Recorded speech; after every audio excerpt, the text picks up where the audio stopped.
am here with Northern Ireland's Rend Collective. We've got Chris and Steve from the group. Hi, guys. How are you doing? I'm doing good.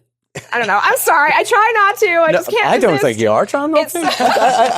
I'm going to challenge that. Before we started recording, I was like, I'm sorry. This is being offensive now. No, I love it. It's really great to have you guys here. And I know you guys started your group really as like a youth group context. That's right. But you're not youth anymore. You're No, far certainly from not. it.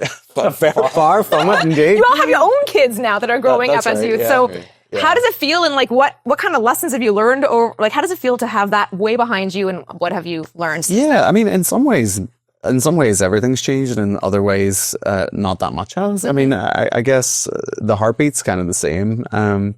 It still very much feels like whenever we're worshipping that it feels like being around the campfire back on the beach in Northern Ireland. That it really, the sense of connection, I guess, to the other members of the band and the sense of connection to God hasn't really changed. But I mean, my goodness, the context has changed dramatically. I wouldn't have imagined that I would ever in my lifetime be in Amsterdam and Orlando inside 3 days. Wow. Yeah. But I mean, there's still this joyfulness and this youthfulness to that joy that I find, even when your lyrics get a little more serious, the music and the undertones are still celebratory. Mm-hmm. And I think that's one thing that I get from your music. And then also that they're all very much battle cries too. Is that intentional? Yeah, I think those are just kind of the things that interest us. I mean, I think joy is just such an overlooked fruit of the Spirit.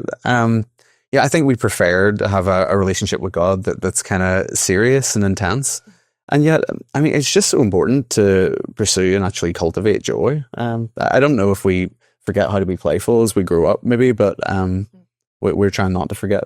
Yeah, I think you have to nurture it, or else that's you right. kind of lose it, I think. You do. Yeah, but there is those battle cries too, which I don't know if that's like an Ireland thing, because you don't get that everywhere.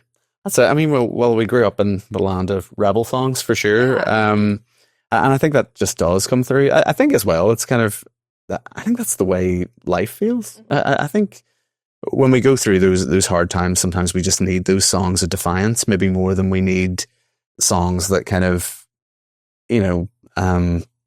I guess speak to the sadness of it. I think sometimes we just need to find something that can help us to fight back a little bit. Yeah, that's good. Okay, so Chris, you're the front man. Do you do most of the songwriting, or does the writing of the songs itself work together as a team? I suppose over the years, maybe most, but I mean, it's nearly everything's collaborative. Steve's written on some stuff. And, Steve, what do you do in the group? But also speak to the studio process, because you guys, I think, are one of the best at matching that live sound on your recordings. Like the recordings really do have, and you've come to Canada many times, so we love it when you're live, but I do feel like you can capture that. So what do you do with the group? But then also tell us a bit more about how do you capture that? How many times do you have to go back to the studio? So I play guitar in the band, mandolin, banjo, but actually that's a fairly recent thing. I played bass in the band for 10 years or so, and then graduated from 4 strings to 6.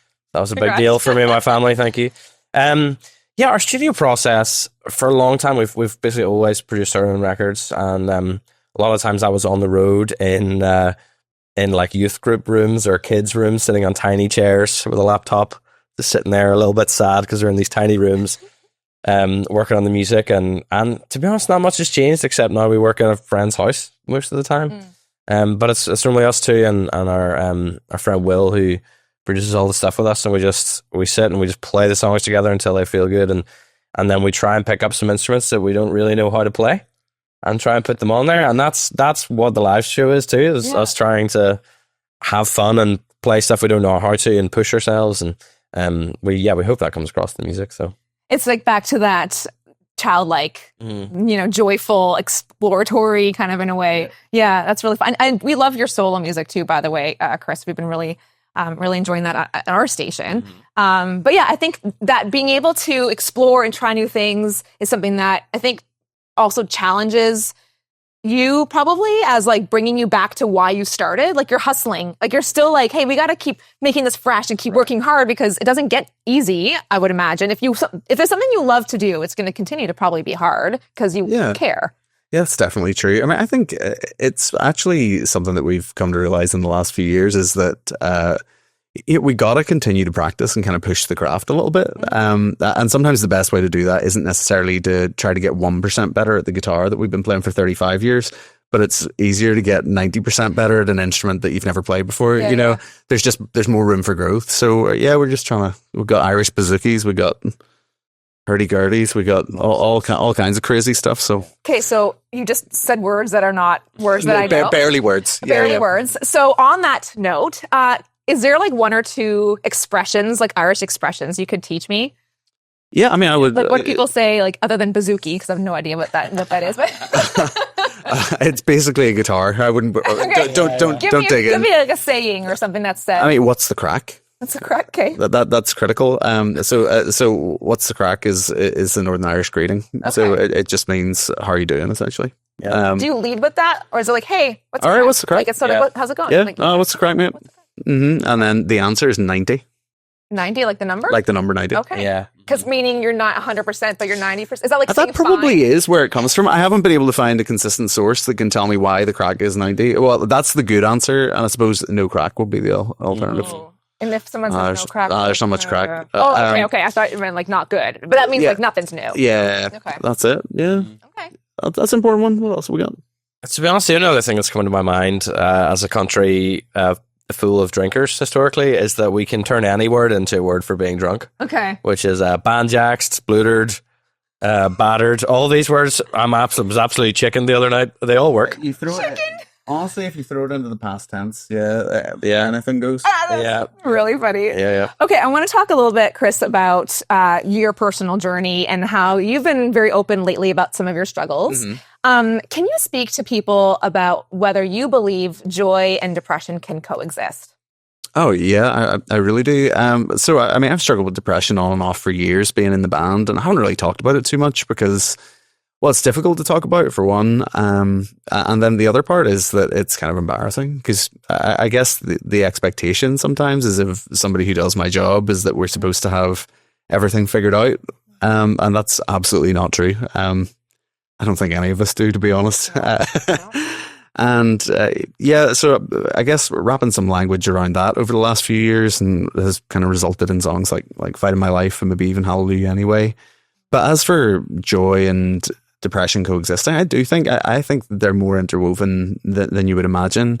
I mean, being real about the sadness and being real about the challenges in our lives is really the only way that we're ever going to have authentic joy. And also, I think there's kind of a mysterious thing that happens, I think, which is that in maybe the times of our worst grief, sometimes there can be like brief windows inside of that are actually our times of most connection and closeness with God.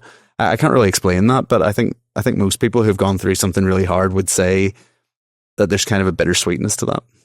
And I'm sorry that you felt, it's not that you felt it. I'm sorry that there has been pressure to show that life is a certain way, because I do think, especially being more on the spotlight, hopefully though, you're feeling like we're in a place in our world where I feel like it's becoming less of a taboo.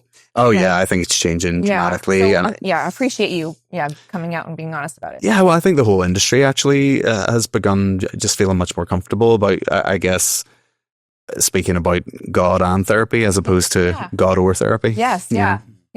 Well, you've also been open about your son. Yeah. And that diagnosis. I mean, it's a I do this because it's a diagnosis, but at the same time, it's really just helping a parent, I think, put a name on something so that you have tools to navigate. And, but at the same time, like he's made who he's made to be, and God has not messed any of that up. Well, right. So, yeah.